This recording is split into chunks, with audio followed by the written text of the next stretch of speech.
Hello and welcome to this new episode of Daughters of Narcissistic Mothers podcast. I'm Matilde and I'm your host. I'm an inner transformation mentor, supporting women in healing mother wounds through women's circles and through the one-on-one 10 weeks program. To know more about these offerings, check out my website, womenreclaimingtheirfullness.me.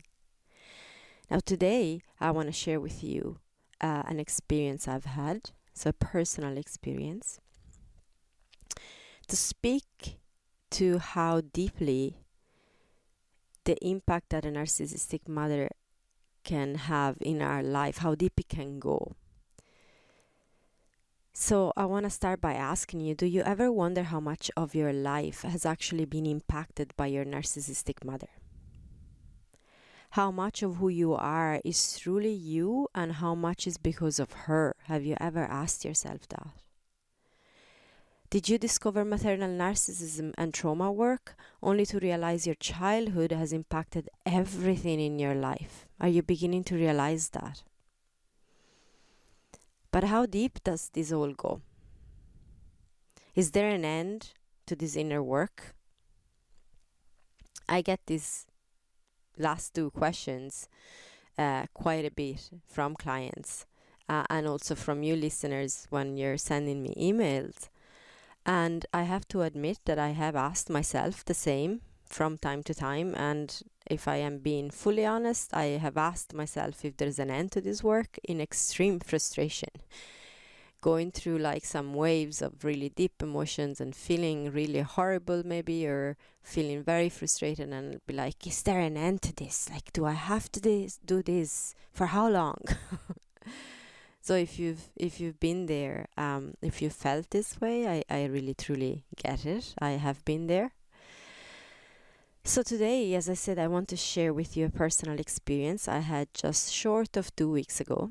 And the reason why I want to share this with you is because it gave me yet another confirmation of how deep the patterns we form in childhood go, and how subconsciously we keep creating pain and suffering for ourselves as a result of it. And this is not coming from any judgment or from any fault that you may have if you resonate, like if you've realized that that's what you're doing in your life. I have been doing this and this is an example of how I still do this. These patterns drive us from the subconscious, and they do create pain and suffering. They're not helpful patterns.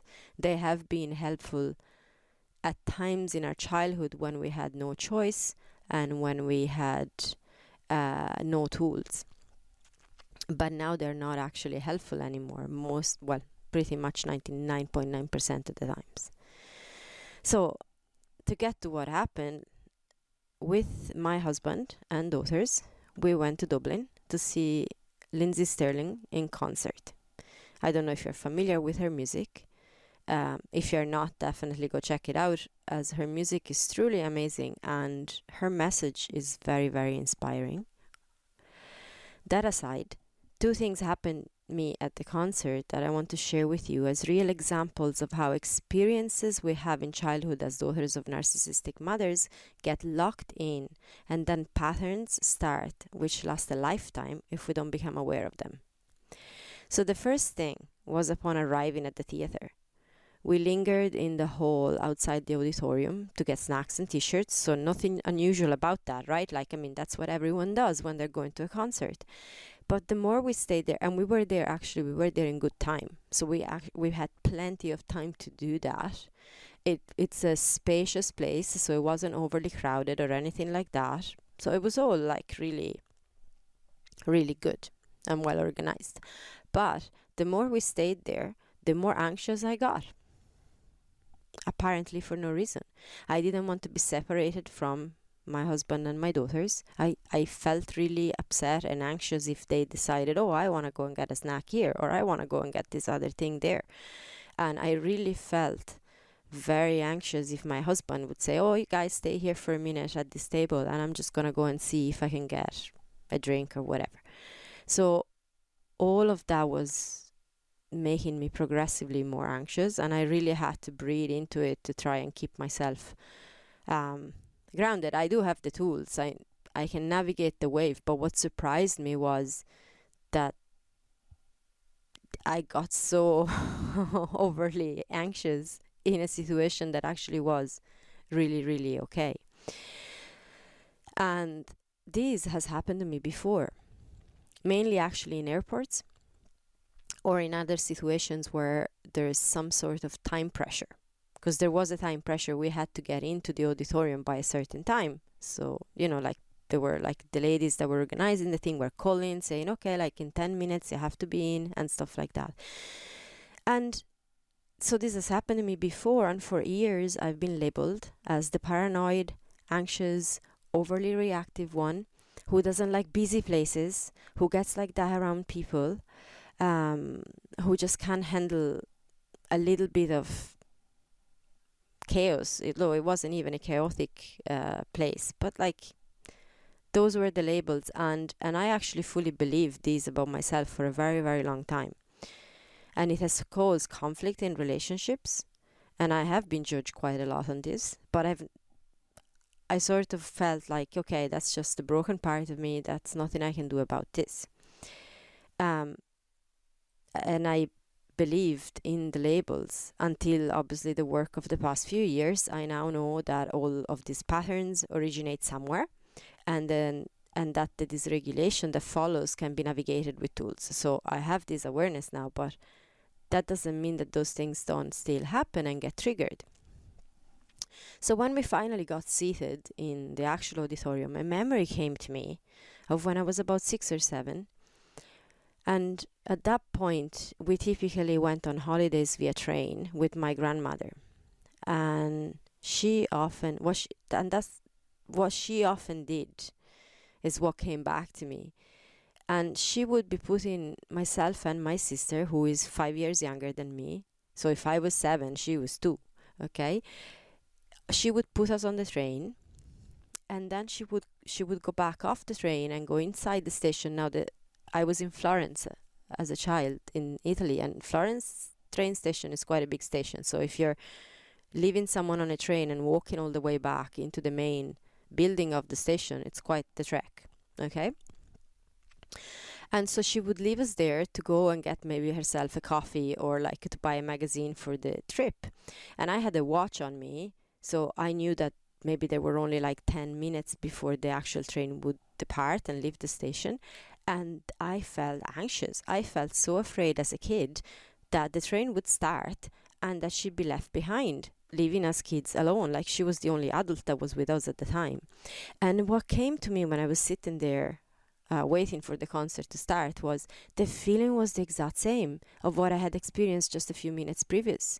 My nervous system reacts to time-sensitive situations and being separated by the people that you're with as an unsafe situation since those times, since when I was left on the train by Granny. That's how trauma works. As a child, I didn't have the tools to understand that she had calculated the timings. Of course, she was never left behind, and of course, she always came on time. But as a child, I didn't know that. I didn't have that certainty. And when I actually expressed my upset to her, I was told that I was paranoid and overly reactive. And there's the label to go with the pattern, just like that. So this is important to understand when you're dealing with trauma.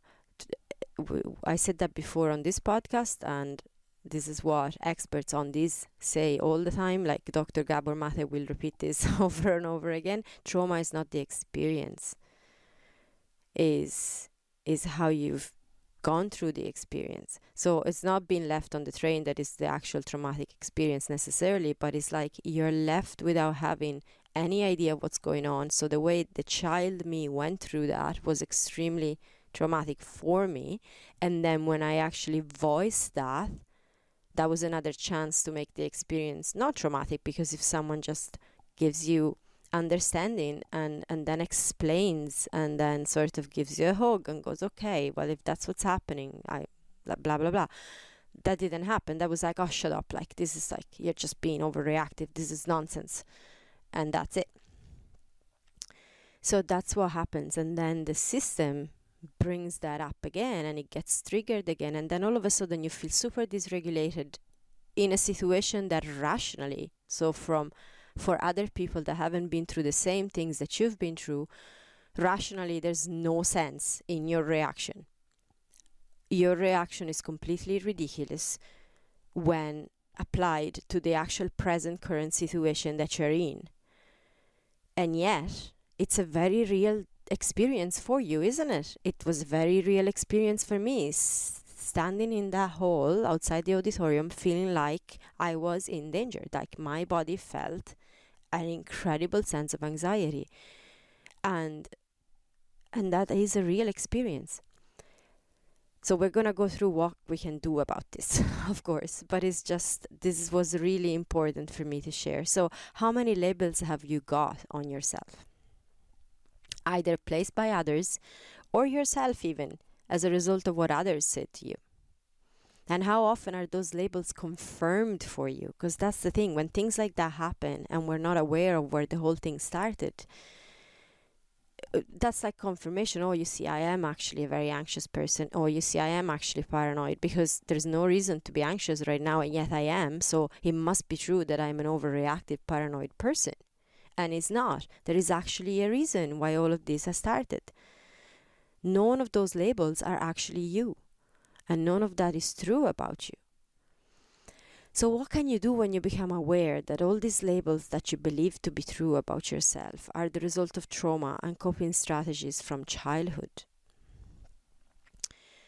First of all, you gain more and more awareness of unhealthful patterns within yourself. Like, you start recognizing that these are patterns.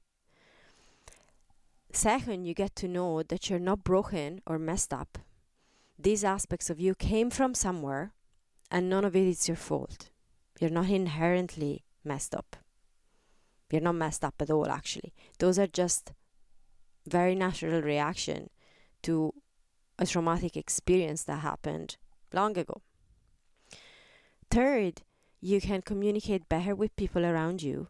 Like in this example, I could share with my husband and express my needs in the situation. And I also shared this story that came up for me with him, that clarified a lot for him and allowed him to understand me better.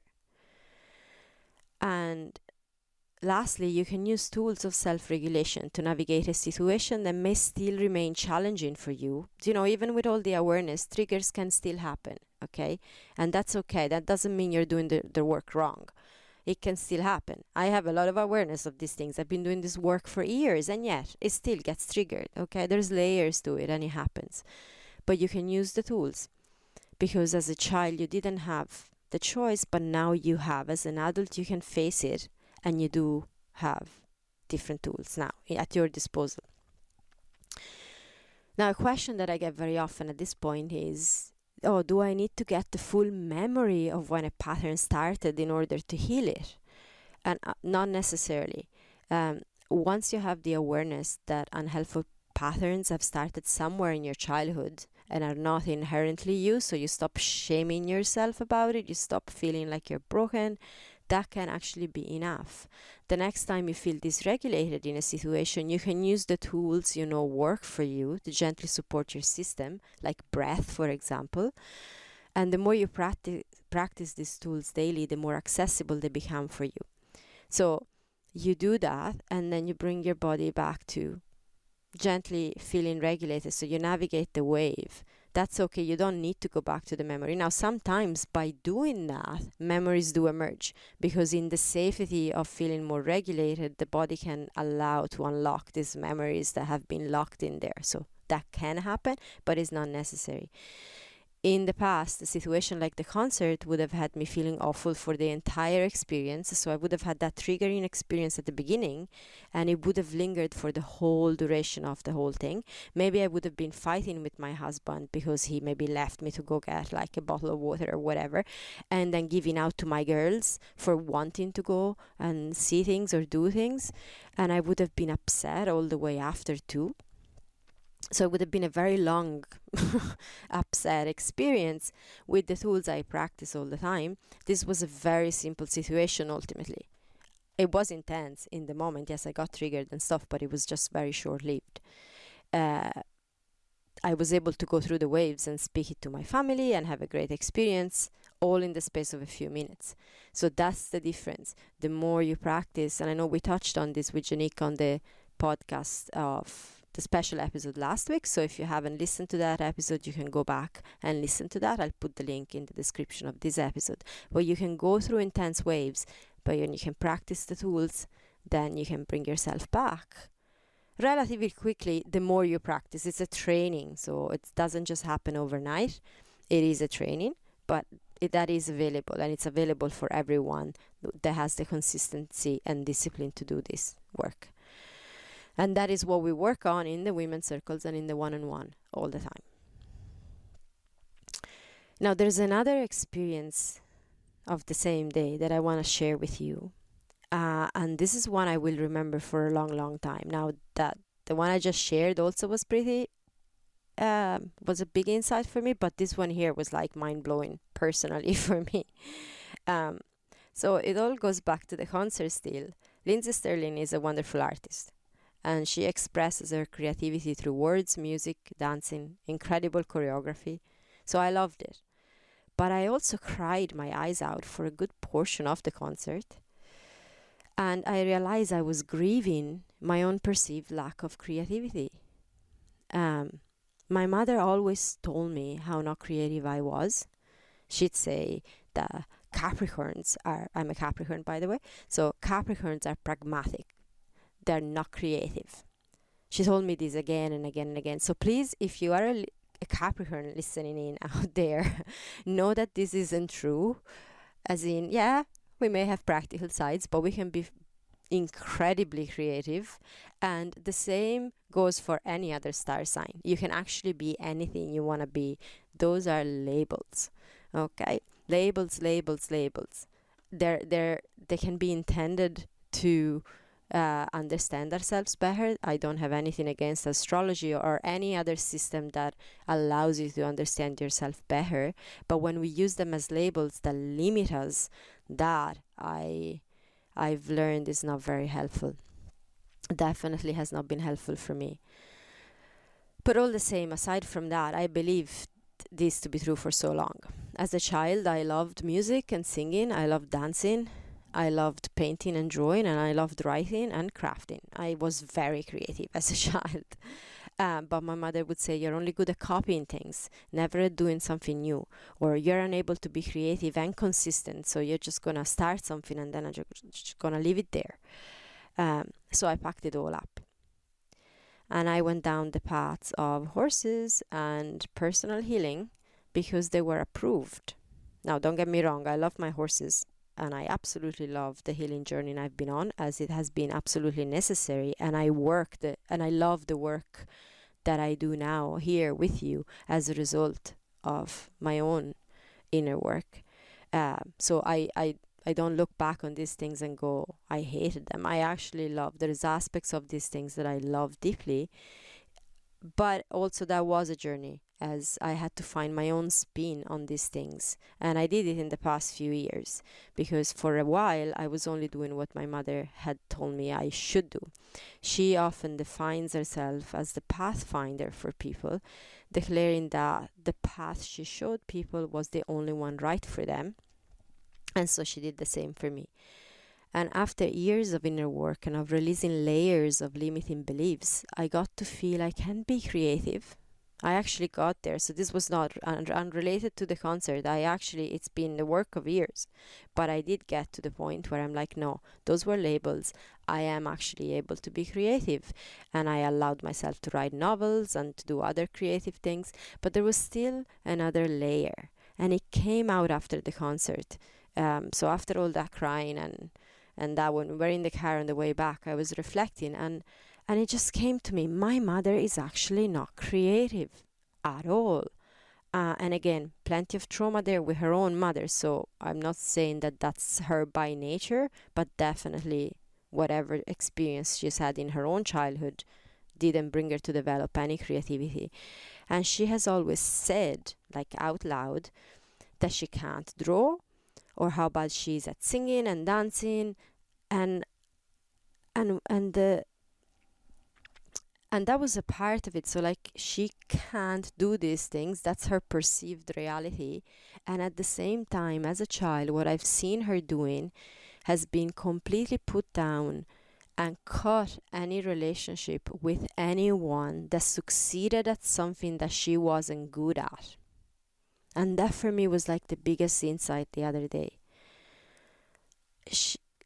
Like, how could I do something that she wasn't able to do if that meant that I would lose her attachment? As a child, I've learned that, okay, so if when someone is better than her at something, she effectively eliminates them from her life. She's done that with husbands, she's done that with friends, she's done that with everyone around her. If I get better at something that she's not, so if I allow myself to be fully creative when she's saying that she's not able to do that, she will cut me out of her life. That's what happens in the brain of a child, and it's perfectly okay that happens, because that's just the coping strategy. As we said many times, attachment for a child is a priority over authenticity. So you need to keep those attachment needs met. And that was a very wise choice of my child self to go, okay, let's pack in creativity, because that ain't safe. If you go down that road, she will stop being your mother. She will stop talking to you, which she wasn't much of a mother anyways, but that bit that she was around, I clearly craved that attachment. So the interesting thing was also that she actually got creative at writing and even published a couple of books. So it hit me then. I was like, wow. So I allowed myself to explore writing because she has done it. So I can actually do that and still maintain some kind of attachment because she has kind of done it. So if I do it and I don't get like super good at it, like I just remain below the level of what she's done, then I'm still safe. So that was really interesting for me. The layer of limiting belief that comes from trauma in my childhood is I can't ever be better than my mother at anything, or I lose the attachment. I need to keep myself small or I'll be abandoned and rejected.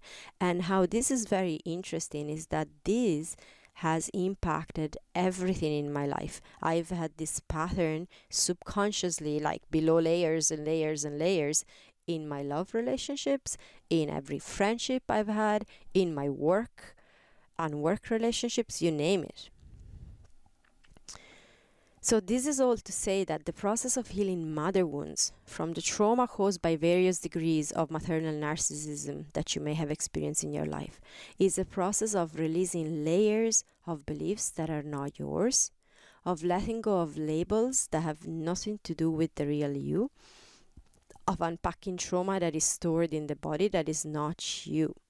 And that these patterns, these patterns go really, really, really, really deep. And from that place, deep, they actually impact everything. And this sounds ominous. Like, I get it. This sounds like, oh my God, are you really saying this to us?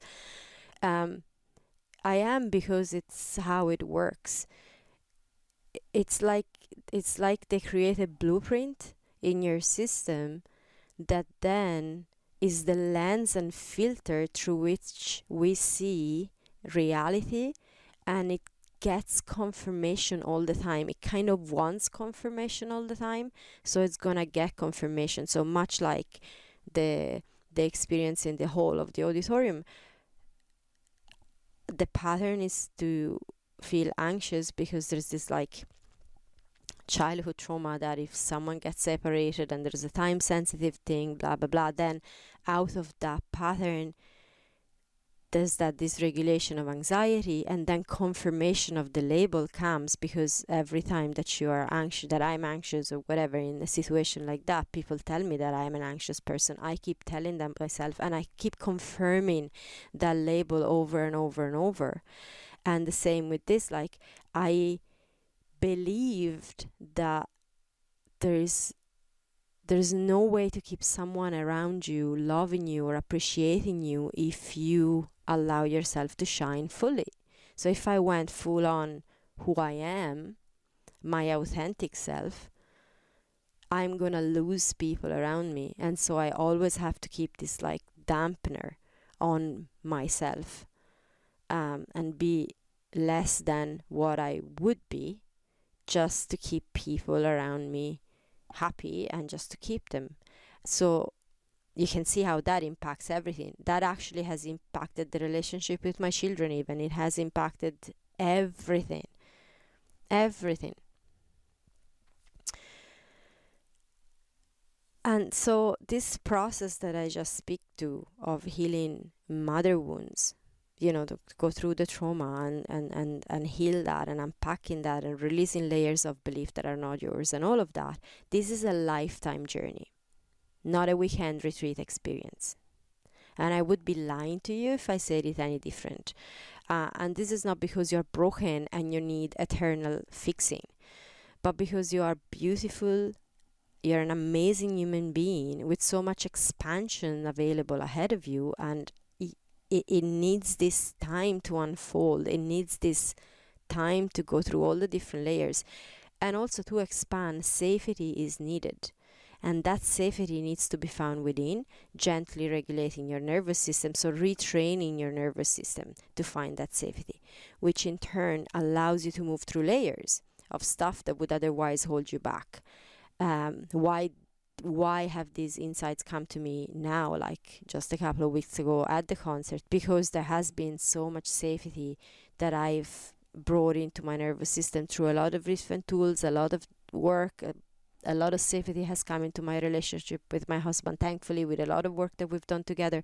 So that brings up deeper and deeper insights. Now, does that mean that you have to be clear of it all and fully healed before you can be happy and authentic? Because that's another question I get very often. Absolutely not is the answer. First of all, there's no such thing as being fully clear of everything and completely arrived or completely healed or whatever, as life will keep bringing stuff up. That's just the nature of life. So there's no finish line. And also, this work is not linear. It's not a work from A to B, from broken to fixed, from messed up to normal, none of that. This journey is like everything else in nature. It is a cyclical journey. It alternates between expansion and contraction phases, over and over in a spiraling upward motion. And when we have no awareness and live completely from subconscious patterns that were caused by trauma, of course, constantly suppressing and numbing, believing into labels, we are in a prolonged frozen state. That's what happens inside. Subconsciously doing anything to avoid the contraction phase, because that feels scary. We don't want to go back to the pain that we've experienced growing up, so we're doing anything to prevent going back to that pain. Like that feeling of anxiety at the outside of the auditorium, or that incredible level of grieving for not being able to be myself, or otherwise I'll lose attachment. We don't want to feel that again. And that's perfectly, I get it. I mean, it's not pleasant. So we don't want to feel that again. It's intense. And so we do anything not to go in that contraction phase, so that we can kind of survive. We feel that that's the only way to survive. But that ends up with you feeling stuck. And I know I've been there. Feeling stuck was like I feel so fucking stuck. Excuse me for cursing. That was what I was saying all the time. Because our very nature seeks expansion. And when this does not feel possible, we suffer. When we're not authentic, that's the greatest pain for a human being. And when we don't expand, that feels so inauthentic and so painful. And there can't be expansion without the contraction phase. So we can't find the expansion if we don't learn to go into those waves of scary, painful places and navigate and retrain and learn that there's safety even going through those. If we can't do that, we don't get expansion. Undealt with trauma has us believing that there's no safe way out, that things are out of reach or out of our control, that we're powerless in the hands of others. This is a theme that is quite actually being triggered at the moment in many places in the world, and that the feeling of being stuck is us being inherently broken or dysfunctional, so that we need to be fixed, and we go to different things in order to get fixed. But that's not the thing. There's nothing to be fixed in you. So once you start on this journey that I'm talking about, you gently open up pathways of safety and expansion in your system, which then gets that feeling of being stuck to go away. So first, you start doing things that bring safety, like finding a support group where you feel safe, like learning to self-regulate and so on, finding a mentor that helps you through this. This allows expansion to come gently, one step at a time. The next contraction phase happens so you can get to feel into a new layer. Because too much expansion without feeling into it is not sustainable. That's forced, rationalized, positive thinking, and that's really not helpful. That's really not helpful. It doesn't work. It's always going to catch up with you. And once you've been through the wave of contraction and move through another layer, then expansion comes again, and so on and so on and so on. And the contraction feels less and less and less intense. It will always feel intense, but it's less scary and horrifying and devastating. If I compare the waves of that I can get now to where I was like a few years ago. When I was going through like a contraction phase, that would floor me for days and weeks at the time. Now it doesn't.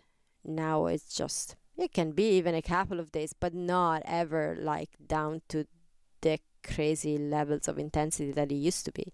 And the expansion feels more expansive every time. It feels like way better, and then way better, and they were way better. That's why, as I say, cyclical, but it's like an upward spiral. So the contractions feels less crappy, and the expansions feels more expansive the more you do this work. And this keeps on going. Layer by layer, you uncover the real authentic you with all the parts that make you you. And this way you access liberated living. And this is what Women Reclaiming Their Fullness is all about. This is how you reclaim the fullness of your life. This is what we do together in the Women's Circles community. We support each other on this journey of self-discovery and self-liberation.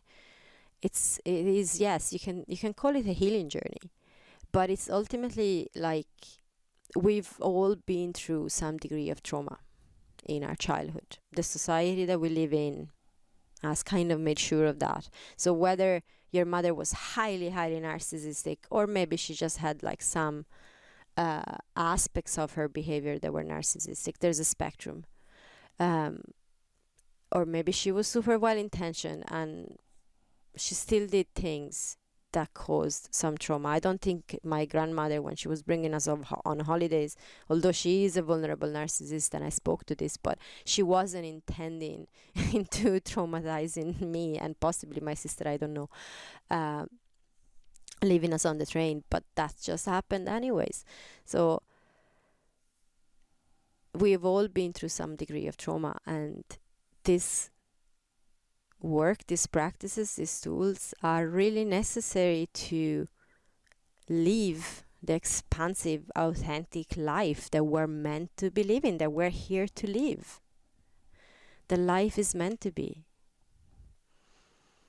expansive, not in terms of having more and doing more. I'm not talking about that kind of expansion. That's an outer expansion, and whatever, it has its place if that's what you're looking for. I'm not judging anyone. I'm talking here though about the inner sense of expansion, the feeling of feeling more and more yourself, the feeling of feeling more and more at peace with yourself, at ease, the feeling of feeling more and more able to enjoy things and be more and more happy in yourself. That's what I'm talking about when I'm talking about expansion, and that's available for everyone. that's something that is available for everyone. So yeah, that was what I wanted to share with you today from a very, very personal experience, and I hope this was helpful. Let me know if you have any questions, and you can always send me questions at on my email at mathilde@womenreclaimingtheirfullness.me. And with that, I'm going to wish you a wonderful week and lots of love. Bye for now.